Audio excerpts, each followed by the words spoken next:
بسم الله الرحمن الرحيم. عن عائشة رضي الله تعالى عنها قالت: كان رسول الله صلى الله عليه وسلم يصوم حتى نقول لا يفطر.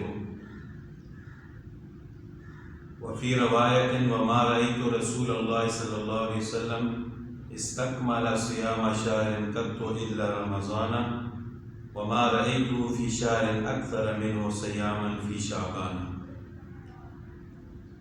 شعبان المعظم کا مہینہ شروع ہو چکا ہے. یہ بھی فضیلت والا مہینہ ہے رمضان کی نسبت کی وجہ سے، کیونکہ رمضان سے پہلے یہ مہینہ آتا ہے. تو اس مہینے میں انسان رمضان کی تیاری کرتا ہے.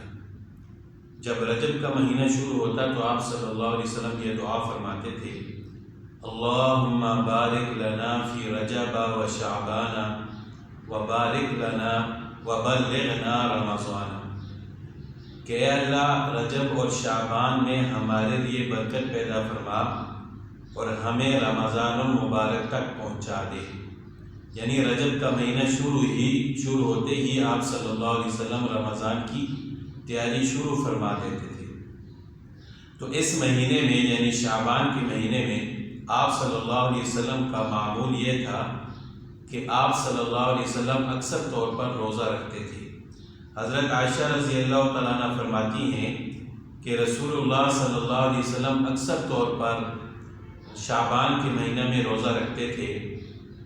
اور ایک روایت میں حضرت اسامہ بن زید رضی اللہ تعالیٰ عنہ سے روایت فرماتے ہیں کہ میں نے آپ صلی اللہ علیہ وسلم سے پوچھا کہ یا رسول اللہ صلی اللہ علیہ وسلم، میں آپ کو شعبان کے مہینے میں اکثر طور پر روزے کی حالت میں دیکھتا ہوں، اس کی کیا وجہ ہے؟ تو آپ صلی اللہ علیہ وسلم نے فرمایا کہ میں اس مہینے میں روزہ اس وجہ سے رکھتا ہوں کہ لوگ اس مہینے سے غافل ہوتے ہیں.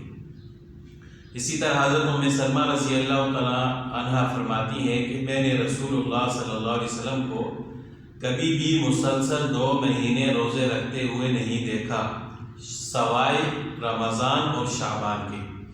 یعنی رمضان کے مہینے کے روزے تو فرض ہیں، اس وجہ سے رسول اللہ صلی اللہ علیہ وسلم رکھتے تھے، اور اس کے ساتھ شعبان کے مہینے میں بھی اکثر طور پر روزہ رکھتے تھے تاکہ رمضان کے لیے تیاری ہو جائے. تو ہمیں بھی چاہیے کہ اگر موقع ملے کوشش کرنی چاہیے کہ شعبان کے مہینے میں روزہ رکھیں، اکثر طور پر روزہ رکھیں تاکہ رمضان کے لیے تیاری ہو جائے. اور یہ رسول اللہ صلی اللہ علیہ وسلم کی سنت مبارکہ بھی ہے. اس کے علاوہ بھی آپ صلی اللہ علیہ وسلم ہر مہینے کی 13، 14 اور 15 تاریخ کو روزہ رکھتے تھے. ان کو ایام 20 کہا جاتا ہے. ہر اسلامی مہینے کی 13، 14 اور 15 تاریخ کو روزہ رکھنا سنت ہے. تو شعبان کے مہینے میں تو ویسے بھی رسول اللہ صلی اللہ علیہ وسلم کی سنت مبارکہ ہے روزہ رکھنا، تو خاص کر ان 3 دنوں میں کوشش کرنی چاہیے. اور اس کے علاوہ بھی کوشش کرنی چاہیے کہ انسان شعبان کے مہینے میں روزہ رکھے تاکہ رسول اللہ صلی اللہ علیہ وسلم کی سنت پر بھی عمل ہو جائے اور رمضان کے لیے تیاری بھی ہو جائے. اللہ تعالیٰ ہم سب کو عمل کرنے کی توفیق